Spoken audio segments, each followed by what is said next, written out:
ನೀವು ಎಷ್ಟೋ ಬಾರಿ ಕೇಳಿರ್ತೀರಿ, ನೀವು ಕಷ್ಟಪಟ್ಟು ಸಂಪಾದಿಸಿದ ಹಣ ನೀವು ನಿದ್ದೆ ಮಾಡ್ತಿರುವಾಗಲೂ ನಿಮಗಾಗಿ ದುಡಿಯದೆ ಇದ್ರೆ ನೀವು ಯಾವತ್ತೂ ಕೂಡ ಶ್ರೀಮಂತರಾಗೋದಕ್ಕೆ ಸಾಧ್ಯ ಇಲ್ಲ ಅಂತ. ಭಾರತದ ಇವತ್ತಿನ ಪರಿಸ್ಥಿತಿಯನ್ನು ನೋಡಿದ್ರೆ ಇನ್ಫ್ಲೇಷನ್ ಹೆಚ್ಚಾಗ್ತಾನೆ ಇದೆ, ಜಾಬ್ ಸೆಕ್ಯೂರಿಟಿ ಅನ್ನೋದು ಯಾವಾಗಲೂ ಇರೋದಿಲ್ಲ. ಇಂತಹ ಸಂದರ್ಭದಲ್ಲಿ ನನಗೆ ಸೆಕೆಂಡರಿ ಇನ್ಕಮ್ ಇದೆ, ನಾನು ಲೈಫ್ ಎಂಜಾಯ್ ಮಾಡ್ತೇನೆ ಅನ್ನುವಂಥ ಐಷಾರಾಮಿ ಜೀವನ ಎಲ್ರಿಗೂ ಕೂಡ ಇರೋದಿಲ್ಲ. ನಿಮಗೆ ಸಂಬಳ ಬರ್ತಾ ಇದ್ರೂ ಕೂಡ ಒಂದು ಸೆಕೆಂಡರಿ ಇನ್ಕಮ್ ಅಥವಾ ಪ್ಯಾಸಿವ್ ಇನ್ಕಮ್ ಇವತ್ತಿನ ಕಾಲದ ಅವಶ್ಯಕತೆಯಾಗಿದೆ, ಅದು ಅನಿವಾರ್ಯ ಕೂಡ ಹೌದು. ಸೊ ಅದಕ್ಕಾಗಿನೇ ಈ ವಿಡಿಯೋದಲ್ಲಿ ನಾನು ಪ್ರತಿ ತಿಂಗಳು ನಿಮಗೆ ಆದಾಯ ತಂದು ಕೊಡುವಂತ 5 ನೈಜ ಪ್ಯಾಸಿವ್ ಇನ್ಕಮ್ ದಾರಿಗಳ ಬಗ್ಗೆ ಡೀಟೇಲ್ ಆಗಿ ತಿಳಿಸ್ತೀನಿ. ಇದರ ಮೂಲಕ ಪ್ರತಿ ತಿಂಗಳು ನೀವು ಆದಾಯ ಪಡೆಯೋದಕ್ಕೆ ಅವಕಾಶ ಇದೆ. ಸೊ ಇದರ ರಿಯಲ್ ಕೇಸ್ ಸಿನಾರಿಯೋ ಏನು, ಎಷ್ಟು ಬಡ್ಡಿ ದರ ಸಿಗುತ್ತೆ, ಎಂತಹ ರಿಸ್ಕ್ ಇರುತ್ತೆ, ಇವೆಲ್ಲವುಗಳ ಬಗ್ಗೆ ಒಂದು ಸಂಪೂರ್ಣ ಮಾಹಿತಿ ನಿಮಗೆ ಈ ವಿಡಿಯೋದಲ್ಲಿ ಸಿಗುತ್ತೆ. ನೆನ್ಪಿಡಿ, ಈ ವಿಡಿಯೋ ನೋಡಿದ ತಕ್ಷಣ ನೀವು ರಾತ್ರೋರಾತ್ರಿ ಶ್ರೀಮಂತರಾಗ್ತೀರಿ ಅನ್ನೋ ಕಂಟೆಂಟ್ ಇದಲ್ಲ. ಇದು ಪ್ರಾಕ್ಟಿಕಲ್ ಆಗಿ ಸಂಪತ್ತನ್ನ ಹೇಗೆ ವೃದ್ಧಿಸಿಕೊಳ್ಬೇಕು, ವೆಲ್ತ್ ಬಿಲ್ಡಿಂಗ್ ಹೇಗೆ ಅನ್ನೋದ್ರ ಬಗ್ಗೆ ಇರೋದು. ಸೊ ಇದು ನಿಮಗೆ ಖಂಡಿತವಾಗ್ಲೂ ಸಹಾಯ ಆಗುತ್ತೆ. ಆದ್ರಿಂದ ಈ ವಿಡಿಯೋನ ಕಂಪ್ಲೀಟ್ ಆಗಿ ನೋಡಿ. ನೀವು ಮಲಗಿ ನಿದ್ರಿಸ್ತಾ ಇದ್ರು ಕೂಡ ನಿಮ್ಮ ಹಣ ನಿಮಗಾಗಿ ದುಡಿಬೇಕಲ್ವಾ? So passive income idea number 1, digital ಅಸೆಟ್ಗಳು, ಡಿಜಿಟಲ್ ಅಸೆಟ್ಸ್. ನೋಡಿ, ಇದನ್ನ ನೀವು ಒಂದು ಬಾರಿ ಬಿಲ್ಡ್ ಮಾಡಿದ್ರೆ ಸಾಕು, ಜೀವನ ಪೂರ್ತಿ ನೀವು ಇದರಿಂದ ಸಂಪಾದನೆ ಮಾಡೋದಕ್ಕೆ ಅವಕಾಶ ಇದೆ. ಡಿಜಿಟಲ್ ಕಂಟೆಂಟ್ ಅನ್ನೋದು ಇವತ್ತು ಬಹಳ ಬಹಳ ಬೇಡಿಕೆ ಇರುವಂತ ಅಸೆಟ್. ಸೊ ಇದು ಫಿಸಿಕಲ್ ಶಾಪ್ನಂಗಲ್ಲ. ಈಗ ನೋಡಿ, ಫಿಸಿಕಲ್ ಶಾಪ್ ಅಂದ್ರೆ ಹೇಗೆ? ಅಲ್ಲಿ ಗ್ರಾಹಕರು ಬಂದಾಗ ಅಥವಾ ಸ್ಟೋರ್ ಓಪನ್ ಇದ್ದಾಗ ಮಾತ್ರ ಬಿಸ್ನೆಸ್ ನಡೆಯುತ್ತೆ, ರಾತ್ರಿ ಕ್ಲೋಸ್ ಆಗಿರುತ್ತೆ. ಆದರೆ ನೀವು ಡಿಜಿಟಲ್ ಅಸೆಟ್ ಅನ್ನ ಬಿಲ್ಡ್ ಮಾಡಿದ್ರೆ ನಿಮ್ಮ ಕಂಟೆಂಟು 24x7 ಲಭ್ಯ ಇರುತ್ತೆ. ಮತ್ತು ಜಾಗತಿಕವಾಗಿ ಅಂದ್ರೆ ಪ್ರಪಂಚದ ಯಾವ ಭಾಗದಲ್ಲಿ ಬೇಕಾದರೂ, ಯಾರು ಬೇಕಾದರೂ, ಎಷ್ಟು ಹೊತ್ತಿಗೆ ಬೇಕಾದರೂ ಅದನ್ನ ವೀಕ್ಷಿಸಬಹುದು. ಸೊ ನಿಮ್ಮ ಬಿಸ್ನೆಸ್ ನಡೀತಾನೆ ಇರುತ್ತೆ, ದುಡ್ಡು ಬರ್ತಾನೆ ಇರುತ್ತೆ. ಹಾಗಾಗಿ ಡಿಜಿಟಲ್ ಅಸೆಟ್ ಅನ್ನೋದು ನಿಮಗೆ ಪ್ಯಾಸಿವ್ ಇನ್ಕಮ್ಗೆ ಇರುವಂತ ಮೊದಲನೇ ದಾರಿ. ಫಾರ್ ಎಕ್ಸಾಂಪಲ್ ಹೇಳಬೇಕು ಅಂತ ಹೇಳಿದ್ರೆ, ಯೂಟ್ಯೂಬ್ ಚಾನೆಲ್. ಇವತ್ತು ನೋಡಿ, ಯೂಟ್ಯೂಬ್ ಚಾನೆಲ್ ಅಂದ್ರೆ ಗೊತ್ತಿಲ್ಲದೆ ಇರುವಂತವರೇ ಇಲ್ಲ. ಅಂಡ್ ಯಾರು ಬೇಕಾದ್ರೂ ಯೂಟ್ಯೂಬ್ ಚಾನೆಲ್ ಅನ್ನ ಓಪನ್ ಮಾಡಬಹುದು. ಅಲ್ಲಿ ನಿಮಗೆ ತಿಳಿದಿರುವಂತಹ ಸ್ಕಿಲ್ ಅಥವಾ ಯಾವುದೋ ಒಂದು ವಿಷಯದ ಬಗ್ಗೆ ಮಾತನಾಡಬಹುದು. ನೀವು ರಿಯಲ್ ಎಸ್ಟೇಟು, ಅಡುಗೆ ಅಥವಾ ಯಾವುದೇ ವಿಷಯದಲ್ಲಿ ಎಕ್ಸ್ಪರ್ಟ್ ಆಗಿದ್ರೆ ಅದರ ಬಗ್ಗೆ ವಿಡಿಯೋ ಮಾಡಿ ಅಪ್ಲೋಡ್ ಮಾಡಿ ಜಾಹೀರಾತು ಮತ್ತೆ ಸ್ಪಾನ್ಸರ್ಗಳ ಮೂಲಕ ಹಣವನ್ನು ಗಳಿಸೋದಕ್ಕೆ ಅವಕಾಶ ಇದೆ. ಬಟ್ ಚಾನೆಲ್ ಮಾನಿಟೈಸ್ ಮಾಡ್ಕೊಳ್ಬೇಕಾಗತ್ತೆ. ಅದಕ್ಕೆ ಒಂದಷ್ಟು ಮಾನದಂಡಗಳಿದಾವೆ. ಅಂದ್ರೆ ನಿಮ್ಮ ಚಾನಲ್ಗೆ 1000 ಸಬ್ಸ್ಕ್ರೈಬರ್ಸ್ ಆಗಿರಬೇಕು, 4000 ಗಂಟೆ ವಾಚ್ ಅವರ್ಸ್ ಆಗಬೇಕು ಲಾಂಗ್ ವಿಡಿಯೋ ಆಗಿದ್ರೆ. ಅದೇ ತರಹ ಶಾರ್ಟ್ಸ್ ಆದ್ರೆ 90 ದಿನಗಳಲ್ಲಿ 10 ಮಿಲಿಯನ್ ಶಾರ್ಟ್ಸ್ ವ್ಯೂಸ್ ಆಗಿರಬೇಕು ಅಂತೆಲ್ಲ. ಸೊ ಅದನ್ನ ನೋಡ್ಕೊಂಡು ಮಾನಿಟೈಸ್ ಮಾಡ್ಕೊಂಡ್ರೆ ಆಯ್ತು. ಆದ್ರೆ ಒಂದ್ಸಲ ನೀವು ಚಾನೆಲ್ ಮಾನಿಟೈಸ್ ಮಾಡಿ ಕ್ಲಿಕ್ ಆಯ್ತು ಅಂತ ಹೇಳಿದ್ರೆ ನೀವು ಮಲಗಿರೋವಾಗ್ಲೂ ಕೂಡ ನಿಮ್ಮ ಕಂಟೆಂಟ್ ರನ್ ಆಗ್ತಾ ಇರುತ್ತೆ, ನಿಮಗೆ ಹಣ ಬರ್ತಾ ಇರುತ್ತೆ. ಇನ್ನು ನೆಕ್ಸ್ಟ್ ಡಿಜಿಟಲ್ ಪ್ರಾಡಕ್ಟ್ಸ್. ಉದಾಹರಣೆಗೆ ಇ ಬುಕ್ ಅಥವಾ ನೋಷನ್ ಟೆಂಪ್ಲೇಟ್ಸ್. ಫಾರ್ ಎಕ್ಸಾಂಪಲ್, ನೀವೊಂದು ಪರ್ಸನಲ್ ಫೈನಾನ್ಸ್ ಗೈಡ್ ಈ ಬುಕ್ ರೂಪದಲ್ಲಿ ಪಬ್ಲಿಷ್ ಮಾಡಿದಿರಿ ಅಂತ ಇಟ್ಕೊಳ್ಳೋಣ. ಅದನ್ನ ಪರ್ ಕಾಪಿಗೆ 499 ರೂಪಾಯಿಗೆ ಮಾರಾಟ ಮಾಡ್ತೀರಿ ಅಂತ ಹೇಳಿ ಭಾವಿಸೋಣ. ಎಲ್ಲಾ ಫೀಸ್ ಕಳೆದು ನಿಮಗೆ ಒಂದು ಕಾಪಿಯಿಂದ 200 ರೂಪಾಯಿ ಸಿಕ್ಕರೂ ಕೂಡ ದಿನಕ್ಕೆ 2 ಇ ಬುಕ್ ಮಾರಾಟವಾದ್ರೆ ತಿಂಗಳಿಗೆ 12,000 ರೂಪಾಯಿವರೆಗೆ ಆದಾಯ ಗಳಿಸೋದಕ್ಕೆ ಅವಕಾಶ ಇದೆ. ಸೊ ಇದು ಇ ಬುಕ್ ಆಯ್ತು. ಇನ್ನು ನೋಷನ್ ಟೆಂಪ್ಲೇಟ್ಸ್. ಯಾವುದೋ ಒಂದು ಪ್ರಾಜೆಕ್ಟ್ ರಿಪೋರ್ಟ್ ಅಥವಾ ಏನೋ ರಿಪೋರ್ಟ್ ವಿದ್ಯಾರ್ಥಿಗಳದ್ದು, ಅದಕ್ಕೆ ಒಂದು ಟೆಂಪ್ಲೇಟ್ಸ್ ರೆಡಿ ಇದ್ರೆ ನೀವು ಅದನ್ನ ಮಾರಾಟ ಮಾಡಬಹುದು. ಅಥವಾ ಅವರಿಗೆ ಬೇಕಾದಂತೆ ಕಸ್ಟಮೈಸ್ಡ್ ನೋಷನ್ ಟೆಂಪ್ಲೇಟ್ಸ್ ಮಾಡಿ ಕೂಡ ಮಾರಾಟ ಮಾಡಬಹುದು. ನೀವು ನೋಷನ್ ಬಳಸೋದ್ರಲ್ಲಿ ಎಕ್ಸ್ಪರ್ಟ್ ಆಗಿದ್ರೆ ಒಂದು ವಿಶೇಷವಾದ ಟೆಂಪ್ಲೇಟ್ ತಯಾರಿಸಿ ಅದನ್ನ ನೋಷನ್ ಮಾರ್ಕೆಟ್ ಪ್ಲೇಸ್ ನಂತಹ ವೆಬ್ಸೈಟ್ಗಳಲ್ಲಿ ಮಾರಾಟ ಮಾಡೋದಕ್ಕೂ ಅವಕಾಶ ಇದೆ. ಒಂದು ಬಾರಿ ಟೆಂಪ್ಲೇಟ್ ತಯಾರಿಸಿದ್ರೆ ಎಷ್ಟು ಜನ ಬೇಕಾದರೂ ಅದನ್ನ ಹಣ ಕೊಟ್ಟು ಡೌನ್ಲೋಡ್ ಮಾಡ್ಕೊಳ್ತಾರೆ. ಇದರಿಂದ ನಿಮಗೆ ಹಣ ಬರ್ತಾನೆ ಇರುತ್ತೆ. ಇನ್ನು ಹಾಗೇನೆ ಮೈಕ್ರೋ ಕಂಟೆಂಟ್. ಈಗ ಡಿಜಿಟಲ್ ಯುಗ, ಡಿಜಿಟಲ್ ಕಂಟೆಂಟ್ ಅಂತ ಮಾತಾಡುವಾಗ ಯಾವುದು ಟ್ರೆಂಡಿಂಗ್ ಅಂತ ಕೇಳಿದ್ರೆ ಯಾರು ಬೇಕಾದ್ರೂ ಹೇಳ್ತಾರೆ ಈಗಿನ ಟ್ರೆಂಡ್ ಅಂದ್ರೆ ಮೈಕ್ರೋ ಕಂಟೆಂಟ್ ಅದೇ ಕಿಂಗ್ ಅಂತ. ಈ ಮೈಕ್ರೋ ಕಂಟೆಂಟ್ ಅಂದ್ರೆ ಏನು ನೋಡಿ, ನೀವು ತುಂಬಾ ಕ್ವಿಕ್ ಆಗಿ ಸಬ್ಜೆಕ್ಟ್ ಮ್ಯಾಟರ್ ಎಕ್ಸ್ಪರ್ಟ್ ಅಂತ ನಿರೂಪಿಸಬೇಕಾಗತ್ತೆ. ಈ ಮೈಕ್ರೋ ಕಂಟೆಂಟ್ ನಲ್ಲಿ ಗೆಲ್ಲಬೇಕು ಅಂತ ಹೇಳಿದ್ರೆ ಎಲ್ಲಾ ವಿಚಾರಗಳ ಬಗ್ಗೆ ಎಲ್ಲದರ ಬಗ್ಗೆನೂ ಮಾತಾಡ್ತೀನಿ ಅಂತ ಹೋಗಬಾರ್ದು. ಇಲ್ಲಿ ನೀವು ಯಾವುದರಲ್ಲಾದ್ರೂ ಸ್ಪೆಷಲಿಸ್ಟ್ ಅಥವಾ ಎಕ್ಸ್ಪರ್ಟ್ ಆಗಿರಬೇಕು. ಉದಾಹರಣೆಗೆ ಹೇಳ್ಬೇಕು ಅಂತ ಹೇಳಿದ್ರೆ ಫ್ರೀಲಾನ್ಸರ್ಗಳಿಗಾಗಿ ಟ್ಯಾಕ್ಸ್ ಎಕ್ಸ್ಪರ್ಟ್ ಅಂತ, ಅಂದ್ರೆ ನೀವು ಆ ಸಬ್ಜೆಕ್ಟ್ ನಲ್ಲಿ ಎಕ್ಸ್ಪರ್ಟ್ ಆಗಿರಬೇಕು. ಅಥವಾ 1 BHK ಮನೆಗಳಿಗೆ ಇಂಟೀರಿಯರ್ ಡಿಸೈನರ್, ಅಂದ್ರೆ ನಾನು ದೊಡ್ಡ ದೊಡ್ಡ ಮನೆಗಳಿಗೆ ಮಾಡಲ್ಲ, 1 BHK ಅದ್ಭುತವಾಗಿ ಇಂಟೀರಿಯರ್ ಮಾಡ್ತೇನೆ ಅಂತ. ಹೀಗೆ ಯಾವುದಾದ್ರೂ ಒಂದು ವಿಷಯದಲ್ಲಿ ಬೆಸ್ಟ್ ಆಗಿರಬೇಕು. ಇದರಿಂದ ಕೂಡ ನೀವು ಆದಾಯ ಗಳಿಸೋದಕ್ಕೆ ಅವಕಾಶ ಇದೆ. High yielding fixed deposit. High yielding FD. ನೋಡಿ, ಇತ್ತೀಚಿನ ದಿನಗಳಲ್ಲಿ ಶೇರ್ ಮಾರ್ಕೆಟ್ ನಲ್ಲಿ ಹಣ ಹೂಡಿಕೆ ಮಾಡೋದಕ್ಕಿಂತ ಮುಂಚೆ ತುಂಬಾನೇ ಹುಷಾರಾಗಿರ್ಬೇಕು. AI ಎಫೆಕ್ಟ್, ಟ್ರಂಪ್ ಸುಂಕ ನೀತಿಗಳಿಂದಾಗಿ ಮಾರ್ಕೆಟ್ ನಲ್ಲಿ ಸಿಕ್ಕಾಪಟ್ಟೆ ಏರಿಳಿತಗಳಾಗ್ತಿವೆ. ಈ ದೊಡ್ಡ ದೊಡ್ಡ ಕಂಪನಿಗಳ ಷೇರು ಬೆಲೆಗಳೇ 20% ಗಿಂತನೂ ಹೆಚ್ಚು ಕುಸಿದೋಗಿದ್ದಾವೆ. ಇಂತಹ ಅನಿಶ್ಚಿತತೆ ಸಮಯದಲ್ಲಿ ನಿಮ್ಮ ಹಣವನ್ನ 1 ವರ್ಷದ ಅವಧಿಯ ಅಲ್ಪಾವಧಿ FD ಯಲ್ಲಿ ಇಡೋದು ಉತ್ತಮ ನಿರ್ಧಾರವಾಗಬಹುದು. ಆದ್ರೆ ಕೆಲವು ದೊಡ್ಡ ಬ್ಯಾಂಕ್ಗಳು FD ಮೇಲೆ ನೀಡುವ ಬಡ್ಡಿ ದರಗಳಿದೆಯಲ್ಲ ತುಂಬಾನೇ ಕಡಿಮೆ ಇದೆ. ಯಾಕೆ ಅಂತ ಹೇಳಿದ್ರೆ ರೆಪೋ ರೇಟ್ 5.2ರಷ್ಟಿದೆ. ಈಗ ನೀವು ಕೇಳ್ಬೋದು, FDT ಏನ್ ಪ್ರಯೋಜನ? FD ಮೇಲೆ ಜಾಸ್ತಿ ಬಡ್ಡಿ ಇಲ್ವಲ್ಲ, ಹೆಚ್ಚಿನ ಬಡ್ಡಿ ದರವನ್ನ ಪಡೆಯೋದು ಹೇಗೆ FD ಯಲ್ಲಿ ಅಂತ? ಎಸ್, ಅದಕ್ಕೊಂದು ಉತ್ತಮ ಆಯ್ಕೆ ಇದೆ. ಅಂದ್ರೆ ಸ್ಮಾಲ್ ಫೈನಾನ್ಸ್ ಬ್ಯಾಂಕ್ಗಳು. ಈಗ ನೀವು ಕೇಳ್ಬೋದು, ಈ ಸ್ಮಾಲ್ ಫೈನಾನ್ಸ್ ಬ್ಯಾಂಕ್ಗಳು ಸೇಫಾ ಅಂತ. ನೋಡಿ, ನಿಮ್ಮ FD RBI ನ ಅಂಗಸಂಸ್ಥೆಯಾದ DICGC ಇಂದ 5 ಲಕ್ಷ ರೂಪಾಯಿಗಳವರೆಗೆ ವಿಮೆ ಹೊಂದಿದೆ. ಸೊ ಇದನ್ನ ನೀವು ಸಂಪೂರ್ಣವಾಗಿ ನಂಬೋದು. DICGC ಅಂತ ಹೇಳಿದ್ರೆ deposit insurance and credit guarantee corporation ಅಂತ. ಭಾರತೀಯ ರಿಸರ್ವ್ ಬ್ಯಾಂಕ್ ಅಡಿಯಲ್ಲಿ ಬರುವ ಒಂದು ಅಂಗಸಂಸ್ಥೆ. ಇದು ಬ್ಯಾಂಕ್ಗಳಲ್ಲಿ ಗ್ರಾಹಕರು ಇಟ್ಟಿರುವ ಹಣಕ್ಕೆ ಭದ್ರತೆ ನೀಡೋದು ಇದರ ಮುಖ್ಯ ಕೆಲಸ. ಸೊ ಹಾಗಿದ್ರೆ ಈಗ ನೀವು ಕೇಳ್ಬೋದು, ಯಾವ ಬ್ಯಾಂಕು FDಗೆ ಹೆಚ್ಚು ಬಡ್ಡಿ ಕೊಡುತ್ತೆ ಅಂತ. ಎಸ್, ನಾನು ಅದನ್ನು ನಿಮಗೀಗ ತೋರಿಸ್ತೀನಿ. ನೋಡಿ, ಈಗ ಸ್ಕ್ರೀನ್ ಅನ್ನು ನೀವು ನೋಡ್ತಾ ಇರ್ಬೋದು. ಇಲ್ಲಿ ಕ್ರೆಡಿಟ್ ಪೇ ಅಂತ ಹೇಳುವಂಥ ಒಂದು ಆ್ಯಪ್ ಇದೆ. ಸೊ ಆ ಆ್ಯಪನ್ನು ಓಪನ್ ಮಾಡಬೇಕು. ಅದಾದಮೇಲೆ ಇಲ್ಲಿ FD ಸೆಕ್ಷನ್ಗೆ ಹೋದರೆ ನಿಮಗೆ ಕಾಣಿಸುತ್ತೆ unity small finance bank RBI regulated.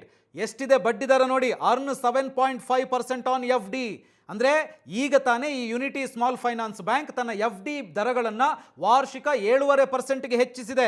ಅಂದರೆ ಇಲ್ಲಿ ಗಮನಿಸಿ, one of the best FD rates across banks. ಪ್ರಸ್ತುತ ಮಾರ್ಕೆಟ್ನಲ್ಲಿ ಸಿಗ್ತಾ ಇರುವಂಥ ಅತ್ಯಧಿಕ ದರ ಇದು ಅಂತ ಹೇಳ್ಬೋದು. ಅಷ್ಟೇ ಅಲ್ಲ, ಇಲ್ಲಿ ಸೀನಿಯರ್ ಸಿಟಿಸನ್ಸ್ಗೆ ಬಡ್ಡಿ ದರ ಎಷ್ಟಿದೆ ಅಂತ ನೋಡಿ. ಈ ಬ್ಯಾಂಕ್ನಲ್ಲಿ ವರ್ಷಕ್ಕೆ 8% ಸಿಗುತ್ತೆ.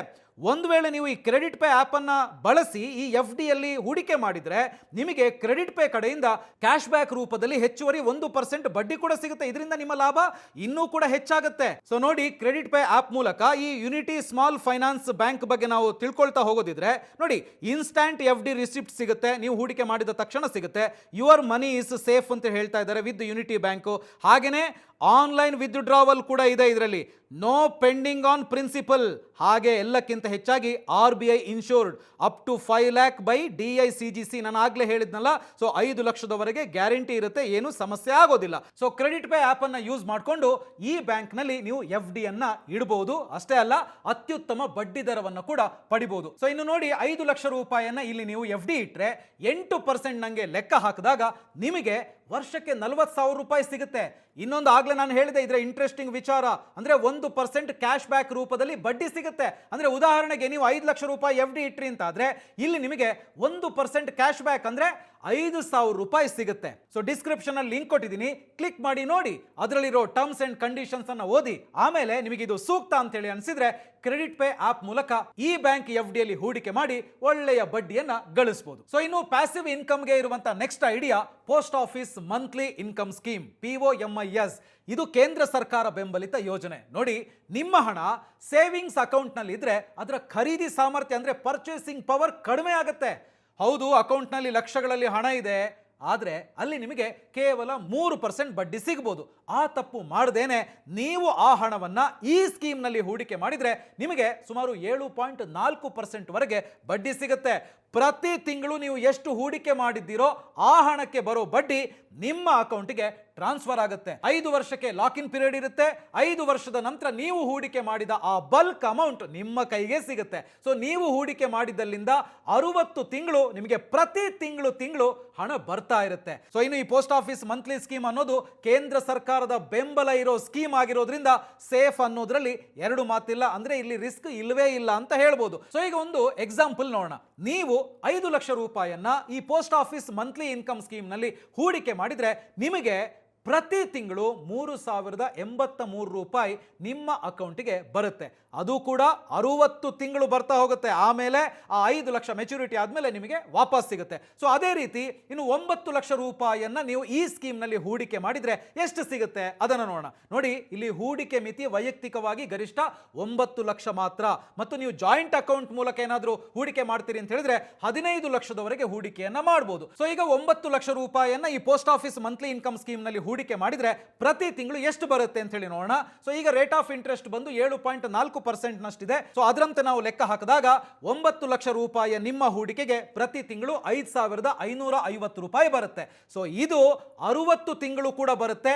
ಹಾಗೇನೆ ಮೆಚುರಿಟಿ ಆದ್ಮೇಲೆ ಅಂದ್ರೆ 5 ವರ್ಷಗಳ ನಂತರ ನೀವು ಹೂಡಿಕೆ ಮಾಡಿದಂತ ಆ 9 ಲಕ್ಷ ರೂಪಾಯಿ ಕೂಡ ನಿಮ್ಮ ಕೈಗೆ ಸಿಗುತ್ತೆ. ಅದೇ ತರ ಒಂದು ವೇಳೆ ನೀವು ಜಾಯಿಂಟ್ ಅಕೌಂಟ್ ನಲ್ಲಿ 15 ಲಕ್ಷ ರೂಪಾಯಿ ಹೂಡಿಕೆ ಮಾಡಿದ್ರೆ ಪ್ರತಿ ತಿಂಗಳು 9,250 ರೂಪಾಯಿ ನಿಮ್ಮ ಖಾತೆಗೆ ಜಮೆಯಾಗುತ್ತೆ. 5 ವರ್ಷಗಳ ನಂತರ ಅಂದ್ರೆ 60 ತಿಂಗಳು ಕೂಡ ನಿಮಗೆ 9,250 ರೂಪಾಯಿ ಪ್ರತಿ ತಿಂಗಳು ಬರ್ತಾ ಇರುತ್ತೆ. 5 ವರ್ಷಗಳ ನಂತರ ನೀವು ಹೂಡಿಕೆ ಮಾಡಿದಂತ ಆ 15 ಲಕ್ಷ ರೂಪಾಯಿ ಅಸಲಿ ಇದೆಯಲ್ಲ ಅದು ಕೂಡ ನಿಮಗೆ ವಾಪಸ್ ಸಿಗುತ್ತೆ. ಗಮನಿಸಿ, ಇದಕ್ಕೆ ಯಾವುದೇ ಟ್ಯಾಕ್ಸ್ ಬೆನಿಫಿಟ್ ಇರೋದಿಲ್ಲ ಮತ್ತು ಬರುವಂತ ಬಡ್ಡಿಯು ನಿಮ್ಮ ಇನ್ಕಮ್ ಟ್ಯಾಕ್ಸ್ ಸ್ಲ್ಯಾಬ್ ಪ್ರಕಾರ ಟ್ಯಾಕ್ಸಬಲ್ ಆಗಿರುತ್ತೆ. ಇನ್ನು ನೆಕ್ಸ್ಟ್ ಪ್ಯಾಸಿವ್ ಇನ್ಕಮ್ ಯಾವುದರಿಂದ ಅಂತ ನೋಡಿದ್ರೆ ರೀಡ್ಸ್. ಇದು real estate for common man ಅಂತ ಹೇಳ್ಬೋದು. ನಿಮಗೊಂದು ಉದಾಹರಣೆ ಕೊಟ್ಟು ಹೇಳಬೇಕು ಅಂತ ಹೇಳಿದ್ರೆ ನೋಡಿ, ಬೆಂಗಳೂರಿನಲ್ಲಿ ನೀವು ರಿಯಲ್ ಎಸ್ಟೇಟ್ ಮೇಲೆ ಹೂಡಿಕೆ ಮಾಡಬೇಕು ಅಂತ ಹೇಳಿದ್ರೆ ಎಷ್ಟು ಹಣ ಬೇಕು? ಕೋಟಿಗಟ್ಟಲೆ ಹಣ ಬೇಕು. ಮಿನಿಮಮ್ ಕೋಟಿ ಬೇಕೇ ಬೇಕು ಅಲ್ವಾ? 1 ಕೋಟಿ 2 ಕೋಟಿ ರಿಯಲ್ ಎಸ್ಟೇಟ್ನಲ್ಲಿ ಹೂಡಿಕೆ ಮಾಡದೇ ಇದ್ರೆ ನೀವಲ್ಲಿ ಲಾಭ ಗಳಿಸೋದು ತುಂಬಾನೇ ಕಷ್ಟ ಅಂತ ಹೇಳಿ ಎಕ್ಸ್ಪರ್ಟ್ಗಳು ಹೇಳ್ತಾರೆ, ಅನುಭವಸ್ಥರು ಹೇಳ್ತಾರೆ. ಅದೇ ಸಾಮಾನ್ಯ ಜನರಿಗಾಗಿ ಇರುವ ರಿಯಲ್ ಎಸ್ಟೇಟ್ ಹೂಡಿಕೆ ರೀಟ್ಸ್ನಲ್ಲಿ ನೀವು ಹೂಡಿಕೆ ಮಾಡಿದ್ರೆ ಲಾಭ ಗಳಿಸೋದಕ್ಕೆ ಅವಕಾಶ ಇದೆ. ಅಂದ್ರೆ ರೀಟ್ಸ್ ಮೂಲಕ ನೀವು ಸಣ್ಣ ಮೊತ್ತದಿಂದಲೇ ಹೂಡಿಕೆಯನ್ನ ಮಾಡಬಹುದು. ಹಾಗಿದ್ರೆ ರೀಟ್ಸ್ ಅಂದ್ರೆ ಏನು? ರೀಟ್ಸ್ ಅಂತ ಹೇಳಿದ್ರೆ ರಿಯಲ್ ಎಸ್ಟೇಟ್ ಇನ್ವೆಸ್ಟ್ಮೆಂಟ್ ಟ್ರಸ್ಟ್. ಇದು ಹೇಗೆ ಕೆಲಸ ಮಾಡುತ್ತೆ ಅಂತ ನೀವು ಕೇಳಬಹುದು. ನೋಡಿ, ಈಗ ದೊಡ್ಡ ದೊಡ್ಡ IT ಪಾರ್ಕ್ಗಳಿದ್ದಾವೆ, ಮಾಲ್ಗಳಿದ್ದಾವೆ ಮತ್ತು ಆಫೀಸ್ ಸ್ಪೇಸ್ಗಳಿದ್ದಾವೆ. ಅದಕ್ಕೆ ಅಂತಾನೆ ಟ್ರಸ್ಟ್ ಇರುತ್ತೆ. ಅದರಲ್ಲಿ ನೀವು ಹೂಡಿಕೆ ಮಾಡಬಹುದು. ಅಂದ್ರೆ ಷೇರು ಮಾರುಕಟ್ಟೆಯಲ್ಲಿ ಕಂಪನಿಯ ಷೇರುಗಳನ್ನು ನೀವು ಹೇಗೆ ಖರೀದಿಸ್ತೀರೋ ಅದೇ ತರ ನೀವು ಇಲ್ಲಿ ಟ್ರಸ್ಟ್ ನಲ್ಲಿ ಹೂಡಿಕೆ ಮಾಡಬಹುದು. ಹಾಗೆ ನೀವು ಹೂಡಿಕೆ ಮಾಡಿದ್ರೆ ರೂಲ್ಸ್ ಏನು ಹೇಳುತ್ತೆ ಅಂತ ಹೇಳಿದ್ರೆ ಅಲ್ಲಿ ಬರುವಂತ ಬಾಡಿಗೆಯ 90% ಭಾಗವನ್ನ ಷೇರುದಾರರಿಗೆ ಹಂಚಲಾಗುತ್ತೆ ಅಂತ ಹೇಳಿ. ಅಂದ್ರೆ ನೀವೊಬ್ರು ಷೇರುದಾರರಾಗಿದ್ರೆ ನಿಮಗೆ ಆ ಬಾಡಿಗೆಯಲ್ಲಿ ಒಂದು ಸ್ವಲ್ಪ ಪಾರ್ಟ್ ಬರುತ್ತೆ. ಈಗ 2026ರಲ್ಲಿ ನೋಡಿದ್ರೆ ಎಂಬೆಸಿ, ಮೈಂಡ್ ಸ್ಪೇಸ್ ನಂತಹ ರಿಯಲ್ ಎಸ್ಟೇಟ್ ಇನ್ವೆಸ್ಟ್ಮೆಂಟ್ ಟ್ರಸ್ಟ್ಗಳು 6-7% ಡಿವಿಡೆಂಡ್ ಕೊಟ್ಟಿದ್ದಾವೆ.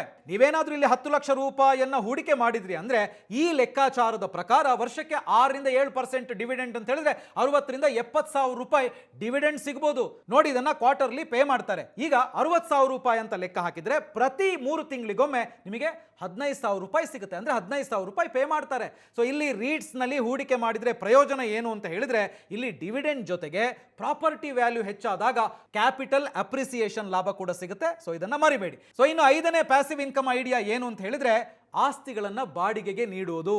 ರೆಂಟಿಂಗ್ ಅಸೆಟ್ಸ್ ಅಂತ ಹೇಳ್ಬೋದು.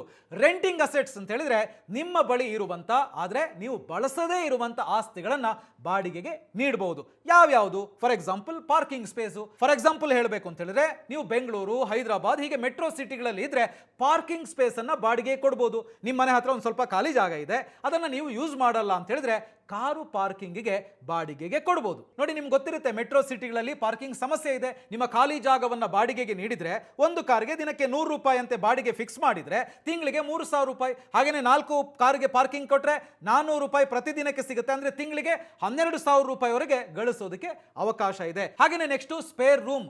ನಿಮ್ಮ ಮನೆಯಲ್ಲಿ ಒಂದು ರೂಮ್ ಖಾಲಿ ಇದೆ, ನೀವು ಅದನ್ನ ಬಳಸಲ್ಲ ಅಂತ ಹೇಳಿದ್ರೆ ಅದನ್ನ ಆಫೀಸ್ ಕೆಲಸ ಮಾಡುವಂತವರಿಗೆ ಅಥವಾ ಹೋಮ್ ಸ್ಟೇ ಆಗಿ ಬಾಡಿಗೆಗೆ ಕೊಡೋದಕ್ಕೆ ಅವಕಾಶ ಇದೆ. ಬೆಂಗಳೂರು ಸೇರಿದಂತೆ ಬಹಳಷ್ಟು ಮೆಟ್ರೋ ಸಿಟಿಗಳಲ್ಲಿ ಈ ರೀತಿ ಬಾಡಿಗೆಗೆ ಕೊಡಬಹುದು. ಈಗ ನೀವು ಕೇಳಬಹುದು, ಹೌದು ಇದಕ್ಕೆ ಕಸ್ಟಮರ್ಗಳನ್ನು ಹುಡುಕೋದು ಹೇಗೆ ಅಂತ. ನನ್ನ ಹತ್ರ ಇರುವಂತ ರೆಂಟಬಲ್ ಸ್ಪೇಸು ಅಥವಾ ರೆಂಟಬಲ್ ಥಿಂಗ್ಸ್ ಅನ್ನು ಹೆಂಗೆ ಕೊಡೋದು ಅಂತ ನೋಡಿ, ಇದಕ್ಕೆಲ್ಲ ಕೆಲ ಪ್ಲಾಟ್ಫಾರ್ಮ್ಗಳಿದಾವೆ, ಹೋಮ್ ಸ್ಟೇ ಪ್ಲಾಟ್ಫಾರ್ಮ್ಗಳು. ಅಂತಹ ಪ್ಲಾಟ್ಫಾರ್ಮ್ಗಳಲ್ಲಿ ನೀವು ಇದನ್ನ ಲಿಸ್ಟ್ ಮಾಡಬೇಕಾಗುತ್ತೆ. ಆಗ ಜನಸಮೂಹದ ಕಾಂಟ್ಯಾಕ್ಟ್ ಆಗಿ ಕಸ್ಟಮರ್ಸ್ ಸಿಗ್ತಾರೆ, ನಿಮಗೂ ಕೂಡ ಆದಾಯ ಬರೋದಕ್ಕೆ ಶುರುವಾಗುತ್ತೆ. ಹಾಗೇನೆ ಇನ್ನೊಂದು ಹೇಳಬೇಕು ಅಂತ ಹೇಳಿದ್ರೆ ಕಾರ್ ಇದೆಯಲ್ಲ ಅದನ್ನ ಕೂಡ ಯೂಸ್ ಮಾಡ್ಕೋಬಹುದು. ಹೆಂಗಂದ್ರೆ ನೀವು ವಾರದಲ್ಲಿ ಒಮ್ಮೆ ಮಾತ್ರ ಕಾರು ಬಳಸ್ತಾ ಇದ್ರೆ ಉಳಿದ ದಿನಗಳಲ್ಲಿ ಅದನ್ನ ಬಾಡಿಗೆಗೆ ಕೊಟ್ಟು ಆದಾಯವನ್ನ ಗಳಿಸೋದಕ್ಕೆ ಅವಕಾಶ ಇದೆ. ಸೊ ಇದು ನಿಮಗೆ ಕೇಳಿದಾಗ ಆಶ್ಚರ್ಯ ಆಗ್ಬೋದು. ತುಂಬಾ ಜನ ಈ ರೀತಿ ಮಾಡಿ ಆದಾಯವನ್ನ ಇಂತಹ ಮೆಟ್ರೋ ಸಿಟಿಗಳಲ್ಲಿ ಗಳಿಸ್ತಾ ಇದ್ದಾರೆ. ನೀವು ಕೂಡ ಈ ಆಪ್ಷನ್ ಅನ್ನ ಯೂಸ್ ಮಾಡಿಕೊಂಡು ತಿಂಗಳು ಆದಾಯವನ್ನ ಗಳಿಸಬಹುದು. ಸೊ ಫೈನಲಿ ಬಾಟಮ್ ಲೈನ್ ಏನು ನೋಡಿ, ಪ್ಯಾಸಿವ್ ಇನ್ಕಮ್ ಅಂತ ಹೇಳಿದ್ರೆ ಉಚಿತವಾಗಿ ಬರುವಂತ ಹಣ ಅಲ್ಲ.